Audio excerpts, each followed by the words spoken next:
Salut, c'est Gauthier de Wacademy. Alors, j'ai improvisé une vidéo. Cette fois-ci, le cadre change un peu. Vous pouvez voir derrière moi. En fait, je suis allé voir Greg de Didgeridoo Passion et je me suis dit que c'était l'occasion de vous montrer les différentes notes des didgeridoo, différents caractères par rapport à une note. Donc, en fait, de faire une série de vidéos qui puissent vous aider à comprendre un peu mieux comment choisir votre didgeridoo, comprendre un peu plus le caractère de l'instrument. Parce que bon, chez moi, j'ai mes instruments, mais c'est quand même un peu le même genre de didgeridoo, c'est des didgeridoo très ouverts. Avant toute chose, je précise que cette série de vidéos est destinée plus pour celles et ceux qui jouent déjà et qui ont déjà un didgeridoo et qui aimeraient monter en gamme. Donc je vais vous expliquer un peu l'ensemble des critères et comment essayer de choisir au maximum un didgeridoo qui vous convienne. Si vous êtes débutante ou débutant, j'ai écrit un article qui vous conseille des didgeridoo à moins de 100 € avec lesquels vous pouvez commencer sans mettre trop d'argent. C'est ce que je conseille vivement pour voir si simplement l'instrument vous plaît, si vous avez le feeling et si, si après, plus tard, il sera toujours temps de mettre des sous dans un meilleur instrument. Après, évidemment, rien ne vous empêche de regarder ces vidéos pour comprendre un peu mieux comment fonctionne l'instrument et quels sont les critères de base qui vous permettront de vous retrouver un tout petit peu dans ces différents didgeridoo qu'il y a derrière moi. En fin de compte, vous allez vous rendre compte qu'il n'y a pas énormément de critères. Bien sûr qu'il y a plein de finesses dans les critères, mais qu'il y a des gros choix qui s'effectuent par rapport à votre style et par rapport à ce que vous recherchez. Et ça me fait rebondir sur la première chose dont j'attire votre attention, sur laquelle j'attire votre attention, c'est qu'est-ce que vous voulez jouer avec votre didgeridoo. C'est ça qui va définir si vous allez choisir en prenant à l'extrême, là derrière moi, là-bas, c'est des didgeridoo trad. Donc c'est des didgeridoo, on n'appelle même pas ça un didgeridoo, on appelle ça des yidaki ou des magots. Ça dépend de la forme, bref, je ne vais pas rentrer dans les détails. Mais ça, par exemple, ces instruments-là sont faits pour jouer trad. Et après, il y a différents types d'instruments qui sont faits pour jouer différents styles. Donc, avant toute chose, posez-vous la question, qu'est-ce que vous aimez jouer, qu'est-ce que vous aimez écouter dans le didgeridoo? Est-ce que vous aimez faire des jeux plutôt rythmés?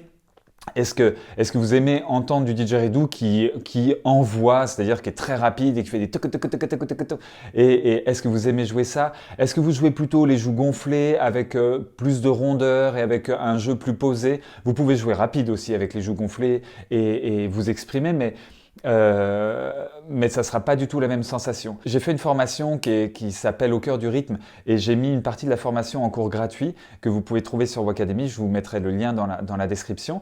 Mais en fait, dans cette formation, vous allez comprendre que la respiration, elle est au cœur du rythme et c'est ça qui va définir un peu votre manière de jouer. Ça, c'est juste pour poser les bases des premières questions à vous poser. Maintenant, moi de mon côté, j'ai sélectionné des didgeridoo qui sont à mes pieds là. Je vais changer d'angle de caméra et je vais vous jouer les différentes notes en toute simplicité. Je vais enchaîner les didgeridoo, vous allez pouvoir entendre les notes et vous allez pouvoir déjà commencer à comprendre que les différentes gammes les différentes notes qu'il y a dans le didgeridoo.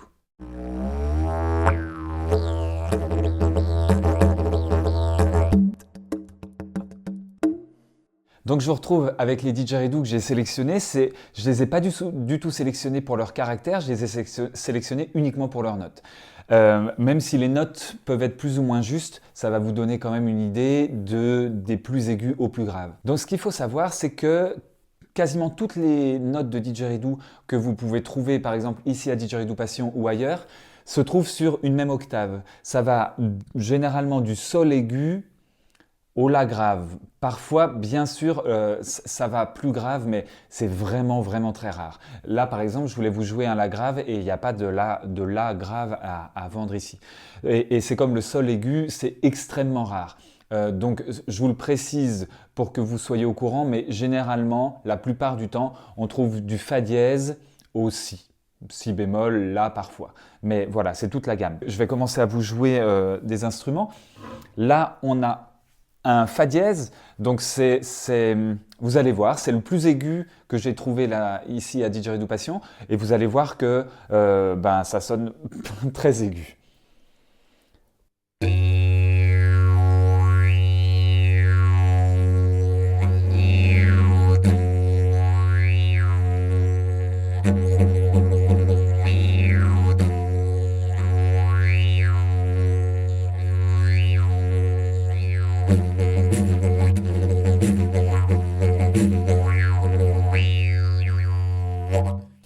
Là, Là, avec du fa dièse, on est en mode moustique, hein. C'est du didgeridoo qui sonne très haut et très aigu, donc la vibration est rapide et donc on a un son qui fait vraiment biou. C'est des didges qui sont très très dynamiques. Ensuite, on a un fa, toc. Alors celui-là, il est beaucoup plus long. Je ne sais pas si vous voyez à la vidéo, mais généralement, plus on va vers du grave, plus le didgeridoo est long. Mais ça, je vous en reparlerai, c'est pas forcément vrai aussi tout le temps.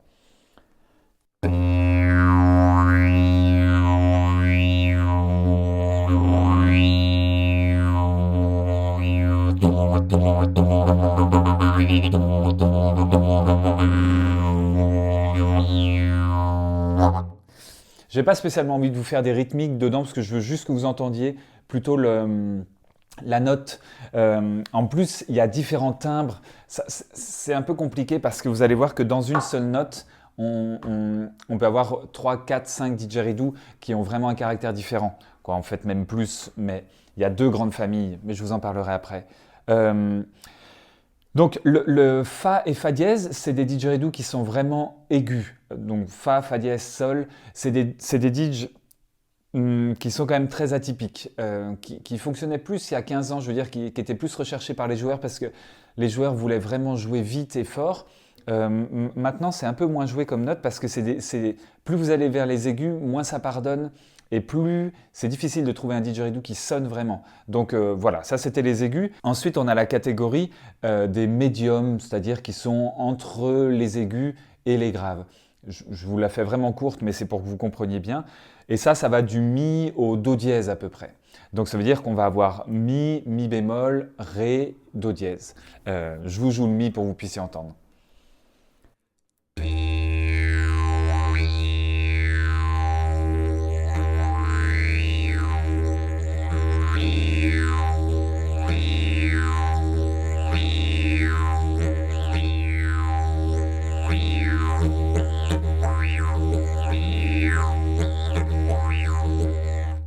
Voilà, ça c'est mi. Alors tout de suite, vous allez me dire, ah ouais, ça sonne beaucoup plus rond, c'est beaucoup moins sec que les deux autres didgeridoo que j'ai joués. Mais il faut aussi faire attention à la colonne d'air. Et ça, je vous montrerai, ça sera dans une autre partie, je vous montrerai la différence entre les colonnes d'air et à quel point on peut avoir des mi qui sont très secs et des mi qui sont plus ronds.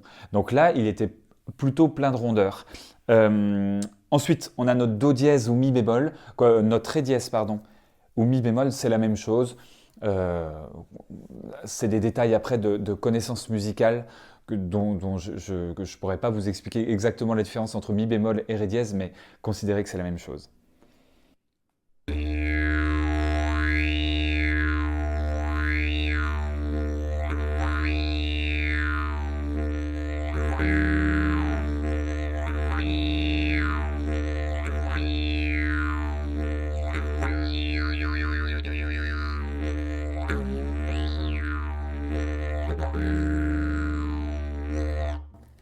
Là, on commence à entendre que ça commence à devenir un peu plus grave. On n'est bien sûr pas encore dans les graves, on est dans les médiums, mais le bourdon commence à se teinter d'un peu plus de rondeur quand même. Et ça, quelle que soit la colonne d'air. Quoique, quelle que soit la colonne d'air. Là, je vais vous jouer un ré qui est donc plus grave encore que le ré dièse que je viens de jouer. Et là, je ne sais pas si vous voyez celui-là, si normalement vous voyez comme ça. Celui-là est vraiment très fin et ensuite il s'évase, il est très grand pour un ré, il est grand. Moi j'ai un ré qui est juste derrière là, qui fait 1m40. Je vous comparerai après les deux types de grains, vous allez voir c'est vraiment pas du tout pareil. Donc là on est sur du plus grave, mais sur un didgeridoo potentiellement plus sec presque que celui que je viens de jouer.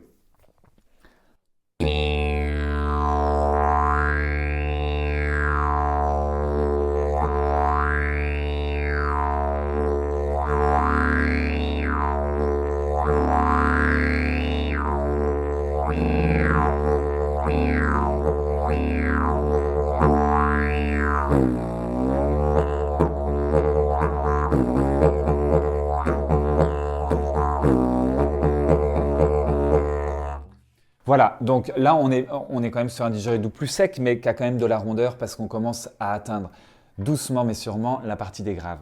Do dièse, donc on descend encore d'un demi-ton.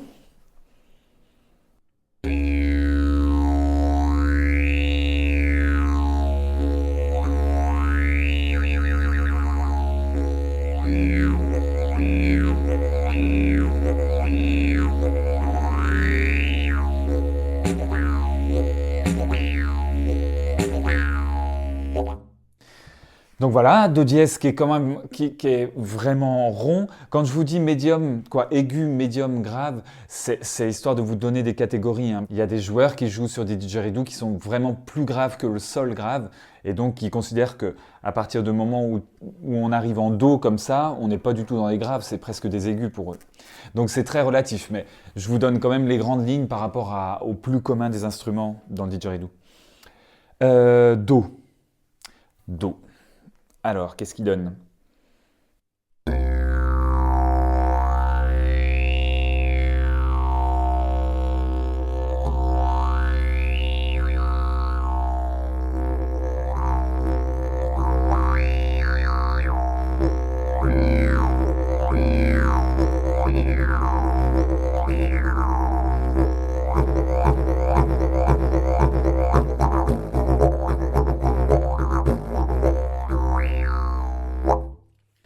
Ok, donc là, on commence à entendre quand même que le son est vraiment rond et chaleureux, il est tout doux.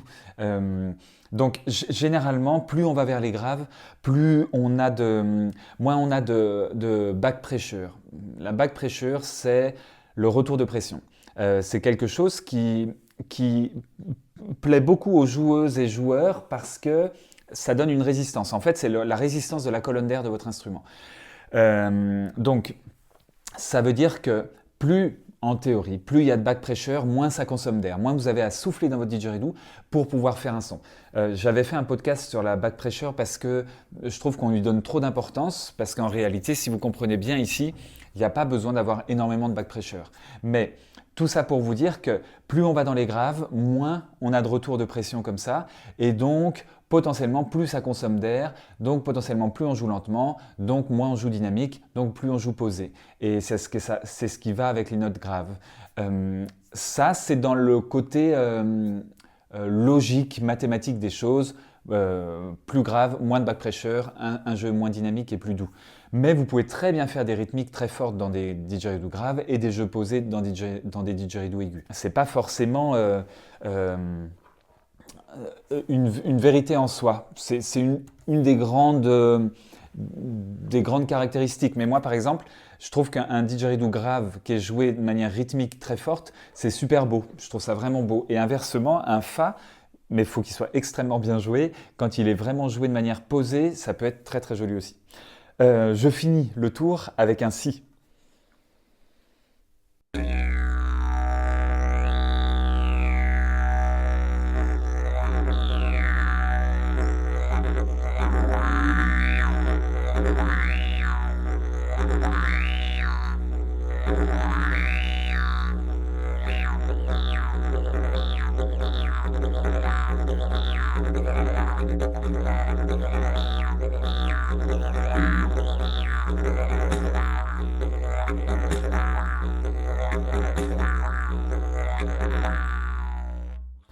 Donc là, on est dans les plus graves que j'ai trouvés.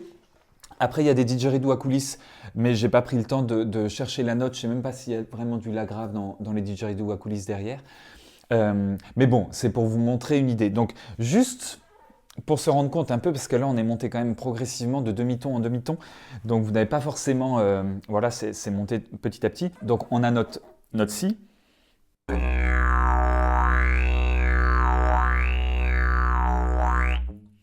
Et notre fa dièse.